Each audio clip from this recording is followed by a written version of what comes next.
తూర్పుగోదావరి జిల్లా మండపేటలో పేదల ఇళ్ల తొలగింపు వ్యవహారంపై ఎమ్మెల్సీ తోట త్రిమూర్తులు తీవ్ర విమర్శలు చేస్తారు. పెద్దకాలు వంతెన పక్కన దశాబ్దాలు నివసిస్తున్న నిరుపేదల ఇళ్లను ప్రభుత్వ సహకారంతో తొలగించారని ఆరోపించారు. పుష్కరాల పేరుతో ఎమ్మెల్యే జోగేశ్వరరావు పేదలకు నిలువనీరు లేకుండా చేస్తారని, పుష్కరాలు కాలువలకు వస్తున్నాయంటూ ప్రశ్నించారు. వెనుక ఉన్న పొలాలు లేఅవుట్లుగా మార్చే ఉద్దేశం లేకపోతే పేదల ఇల్లు ఎందుకు తొలగించారో చెప్పాలని ఎమ్మెల్యే జోగేశ్వరరావును డిమాండ్ చేశారు.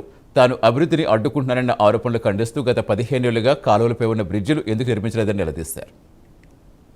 చాలా పేదవాళ్ళు ఎప్పుడో 40-50 సంవత్సరాల క్రితం నుంచి ఉన్నటువంటి పాకలో దౌర్జన్యంగా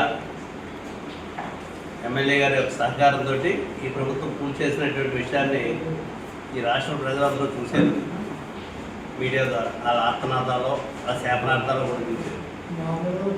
దీని మీద మొన్న ఎమ్మెల్యే జోగేశ్వరరావు మాట్లాడుతూ చాలా సచిదూరమైనటువంటి విషయాలు, చాలా విషయాలు చెప్పారు. ఆయన దాంట్లో అభివృద్ధిని అడ్డుకుంటున్నానని చెప్పి అన్నారు. అంటే పుష్కరాల పేరుతోటి అభివృద్ధి చేస్తామని చెప్పింది, పుష్కరాలు అనేటువంటిది గోదావరి పుష్కరాలా లేకపోతే కాలువల పుష్కరాలా? మేము అడ్డుకోవడం ఏంటి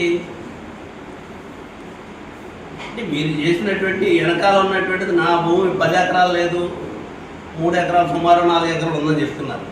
మీరు ఎంత ఉన్నదనేటువంటిది ఉందనేటువంటిది అయితే ఒప్పుకున్నారు కదా. మీరు